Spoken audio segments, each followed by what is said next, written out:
ម្ដាយអ្នកណាគេខ្លះដូចម្ដាយខ្ញុំងើបព្រលឹមឡើងម៉ោង5កន្លះអីទៅហាត់ប្រាណមកវិញបានស្លឹង7មួយស្បោងហើយមកដល់ប្រាប់កូនថាថ្ងៃហ្នឹងម៉ែដូចចង់ស្លម្ជូរអញ្ចឹងស្រួលម្យ៉ាងដែរតែពេលខ្លះយើងអត់ដឹងចិត្តទេពុកម្ដាយយើងគាត់រៀងចំណាស់ដែរយើងមិនដឹងថាថ្ងៃហ្នឹងគាត់ចង់ហូបអីចឹងណាដល់ពេលគាត់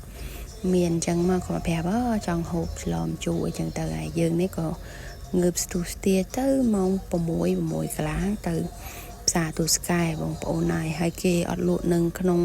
ផ្សារក៏គេមានលក់តែគេលក់នៅខាងក្រៅកន្លែងក្បែរការ៉ាសាំងហើយលក់បន្លែសថ្មីសិតបងប្អូនយើងគាត់អ្នកនៅរៃសัตว์នៅអីគាត់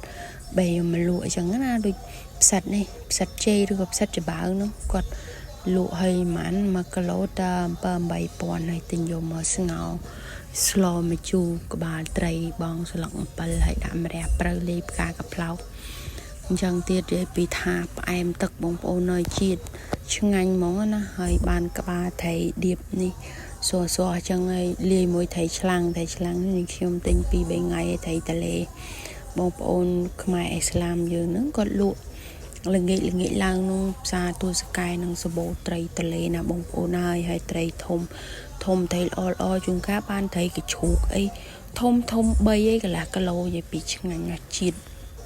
ផ្អែមហ្មងប្រឡាក់ជៀនថ្មីមិនបាច់ប្រឡាក់អីច្រើន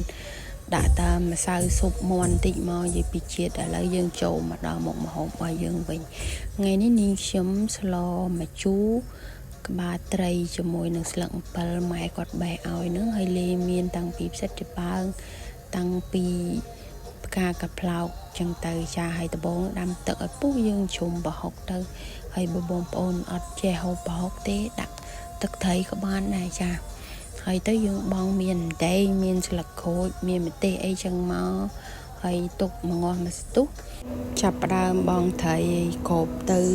ទុកចោល 4-5 នាទីទៅយើងបងស្លឹកអំពិលទៅស្លឹកអំពិលយើងឆាប់បងដែរទៅដើម្បីឲ្យវាចេញជាជូរចឹងណាហើយក៏ផ្សំព្រឿងមានស្ករប៊ីចេងអំបិលអីចឹងទៅប៊ីចេងប្រើបន្តិចទៅបានហើយយើងដាក់ម្សៅស៊ុបអីបន្ថែមមកហើយស្ករមិនប្រើច្រើនពេកទេដោយសារស្លម្ជូរតែផ្អែមពេកវាអត់សូវឆ្ងាញ់វាដូចស្ងោរដូចអីចឹងណាចាហើយយើងផ្សំគ្រឿងត្រឹមត្រូវហើយអីហើយលក់មើលទៅមកល្មមទៅយើងអាចថែមបន្លែថែមអីរបស់យើងចូលមក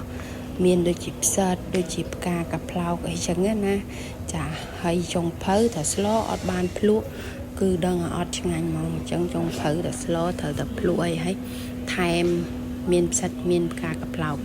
ចូលគ្នាមកចាបងប្អូនហើយនិយាយពីម្ហូបនោះស្លហើយឆ្ងាញ់ខ្ញុំភ្លក់ហើយហូបមួយបាយអស់ 2-3 ចានបានបាយក្តៅហើយញិចជាមួយនឹងម្ទេសដែលយើងដាក់ចូលក្នុងស្លហ្នឹងដាក់ទឹកត្រីទីទៀតហើយក្បាលត្រីហ្នឹងឆ្ងាញ់ត្រង់ពោះត្រីហ្នឹងមកឆ្ងាញ់ជាតិណាហើយឥឡូវកំពុងតែបញ្ចូលវីដេអូបញ្ចូលសំឡេងហ្នឹងនឹកឃើញចង់ស្អែកហ្នឹងទៅរកផ្សិតហ្នឹងយកមកស្លម្ជូរហ្នឹងទៀតហើយបងប្អូនហើយបានផ្កាកាផ្លោក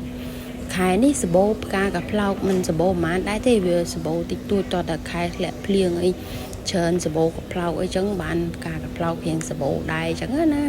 ចាហើយនេះក៏ផ្កាកាផ្លោកយើងត្រូវបងចុងក្រោយគេព្រោះដោយសារវាឆាប់ផុយឆាប់បលួយអីចឹងទៅ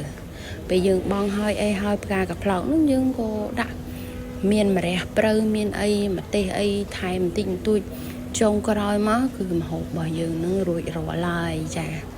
ហើយបងប្អូនកុំភ្លេចបាយកកក៏បានបាយក្តៅបានកស្រូវថ្មីមានក្តាំងមានអីទៀតដាំជាមួយនឹងឆ្នាំងចាក់មកយើងអ្នកកំពុងចាមកអូយឆ្ងាញ់ណាស់បងប្អូនហើយឥឡូវស្លរួចរាល់ហើយចាប់ផ្ដើមដាក់អាំងត្រីដែងស្រែនឹងត្រីនឹងទូចឹងប៉ុន្តែពងវិញពេញពោះបងប្អូនហើយជ្រលក់ជាមួយនឹងទឹកត្រីទឹកស៊ីអ៊ូនោះក៏ឆ្ងាញ់ដែរមិនបាច់ចាំដល់ជួបមកមាញកូនប្រុសនេះគេស្រឡឹងមើលត្រីកូននឹងចូលចិត្តត្រីអាំងបងប្អូនហើយចុងភៅខ្ញុំស្លហើយតើបានភ្លក់បានដឹងថាឆ្ងាញ់ភ្លក់អស់កន្លះចានអីចឹងទៅភ្លក់ចុះភ្លក់ឡើងក៏លេចមើលត្រីយើងឆ្អិនល្មមឆ្ងាញ់អរគុណបងប្អូន